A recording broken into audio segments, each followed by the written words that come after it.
दोस्तों, आज काफ़ी अरसे से सर्वेश त्रिपाठी भाई की ये किताब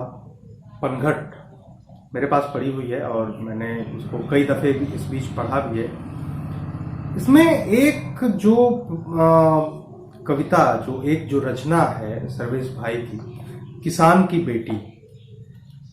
वो मुझे भी उतनी ही प्रिय है। मैं जानता हूँ कि उनकी तमाम रचनाएं, तमाम जो वो गद्य में हो, पद्य में हो, चाहे जैसे भी हो, वो सबको इतनी बेहतर लगती हैं कि अब क्या ही कहा जाए। तो उसमें मुझे एक सबसे बेहतरीन जो प्रयोग उनका ये जो लगा कि मतलब एकदम सोल टचिंग जिसे कहा जाए, वो चीज़। तो आइए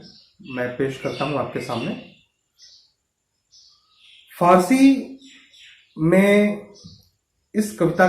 रचना से सबसे पहले भूमिका में एक तरह से कहा जाए तो दो द्विपदियां हैं जो कि फारसी में लिखी गई हैं, बहुत खूबसूरत। इन्हीं की वजह ये मुझे बहुत ज्यादा खूबसूरत लगती हैं।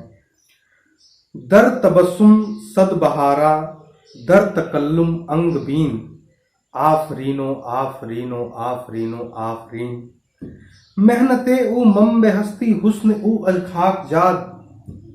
मेहनते उ मम बेहस्ती हुस्न उ अज खाक जाद, दुख तरे दहकान हिंदी जिंदाबादो जिंदाबाद। इन दोनों द्विपदियों के अर्थ को सर्वेश त्रिपाठी भाई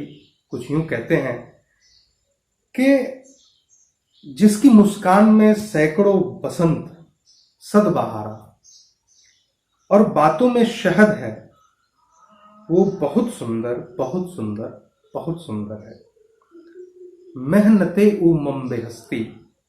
और जिसकी मेहनत अस्तित्व का स्रोत है और जिसका रूप हुस्न उ अज खाक जाद,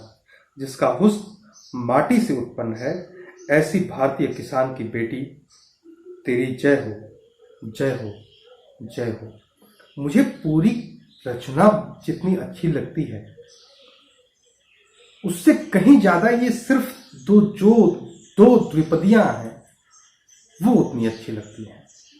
मतलब मिट्टी की बात, हमारी बात, गांव की बात फारसी में, जिसको कि पहले के लोग कहते थे कि पढ़े लिखे को फारसी क्या, तो इतनी विद्वतापूर्ण, मैंने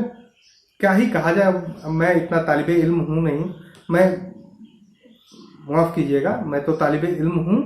पर इतना दाना शख्स नहीं हूं कि उसका बखान कर सकूं मैं। तो ये किसान की बेटी रचना हम लोग पढ़ते हैं, थोड़ी सी लंबी है, मैं कुछ अंश इसका पढ़ूंगा। किसान की बेटी। दर तबस्सुम सद बहारा, दर तकल्लुम अंग बीन, आफरीनो आफरीनो आफरीनो आफरीन, मेहनते उ मम बेहस्ती हुस्न उ अज खाक जाद, दुख तरे दहकान हिंदी जिंदाबादो जिंदाबाद। सूर्य की पहली किरण का रेशमी फीता लपेट, रात जूड़ा बांधती है भिखरी जुल्फों को समेट, भैरवी की तान है गायों के रंभाने में सुन, उस पे बैलों के गले में घुंघरुओं की मस्त धुन, खेत में जागे हुए फसलों के शिशु अंकुर नवीन, धरती की चादर हटा लेते हवा ताजा तरीन, हर तरफ चैतन्य के अस्तित्व का उल्लास है,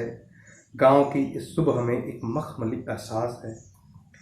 ये समा और सामने से हाथ में ले बाल्टी, घर की चौखट से निकलती मुस्कुराती रोशनी, रोशनी ऐसी कि दोपहर चौंध आकर गिर पड़े, पर वही सादा दिलों की आंख में सुरमा भरे। बढ़ रही है धीरे धीरे गाय बछड़े की तरफ, जो नदी बनकर निकलती है पहाड़ी से बर्फ, चाल में प्राचीन कविता सी लचक है नाज है, खेतिहर की बेटी है या हसरते परवाज है। शब्दों के साथ खेलना सर्वेश भाई क्या कमाल कर जाते हैं। चाल में प्राचीन कविता सी लचक है नाज है, खेतिहर की बेटी है या हसरते परवाज है, गाय के थन से निकाले चांदनी की तेज धार, जिसको पीकर शहर का चेहरा हुआ है शानदार, इस तरह से समझो उस लोगों उसकी मेहनत का हुनर, धरती के सिर पर उड़ाती खेत की धानी चुनर, काट कर गोबर वो उसके मन से कंडा पाथना, कर्म की देवी करे जो मौन कोई साधना, पालता सबको कृषक पर वो कृषक को पालती, पालता सबको कृषक पर वो कृषक को पालती, रख के रोटी प्याज चटनी खेत तक पहुंचाती, सींचता है सभ्यता को जिसकी मेहनत का लहू, सींचता है सभ्यता को जिसकी मेहनत का लहू, जिसकी मेहनत का पसीना दुनिया को दे रंग बू, जिसकी सांसें रोटियों की खुशबुओं सी हूबहू, नीम महुआ आम मेहंदी जिससे करते गुफ्तगू, दुनिया इससे मांगती है रोटियां कुछ इस तरह, आह क्या दृश्य है, दुनिया इससे मांगती है रोटियां कुछ इस तरह, अन्नपूर्णा जी से मांगे भीख शंकर जिस तरह, चैत सोहर पच रनकटा जात गीत और कजरियां, लोक के साहित्य की रक्षक कृषक की पुत्रियां। अब किसानों की बात करते हुए सर्वेश भाई कहते हैं, उफ ये झूठी शान मक्कारी ये दौलत का समाज, लुत्फ पाता है गरीबों को सता जिसका मिजाज, और इन फिल्म में अय्यासियों को श्रेष्ठ बतलाते हैं हम, और इन मेहनत कशों को पिछड़ा कह जाते हैं हम, देश की संसद हमें इस तरह उलझाती है तू, देश की संसद हमें इस तरह उलझाती है तू, आंकड़ों की भाषा में जनता से बतियाती है तू, नित गरीब इंसान की बोटी चबाती रहती तू, देख तेरे जबड़ों से चूता किसानों का लहू, वो लहू जो चाट कर माटी बना था, वो लहू जो चाट कर माटी बना था गांव में, वो लहू जो चाट कर माटी बना था गांव में,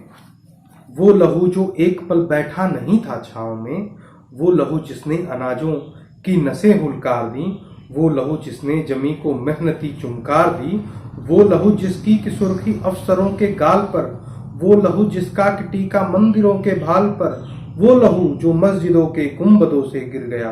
वो जिसकी पीड़ा पर न आई देवताओं को दया, वो लहू जिसकी रंगोली खिल गई त्योहार में, जिसकी मेहनत के अरक की गर्मी है संसार में,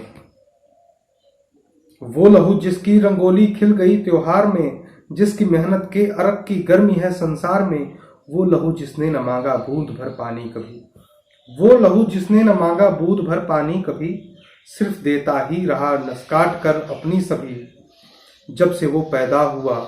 तब से बस लुटता रहा, और फिर भी हर लुटेरे को दुआ देता रहा, कब कहा उसने कि उसको दौलतो घर बार दो,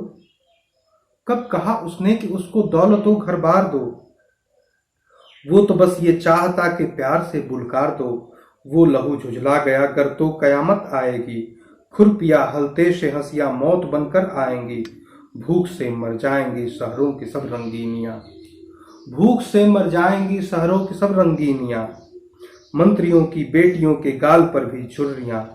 छटपटा उठेंगी बिन प्रसाद के सब देवियां, बिल बिलाकर जिस्म बेचेंगी सभी शहजादियां, बंद हो हर काम जग के फिर भी हम जी जाएंगे, पर किसानी रुक गई तो हम कहाँ जी पाएंगे,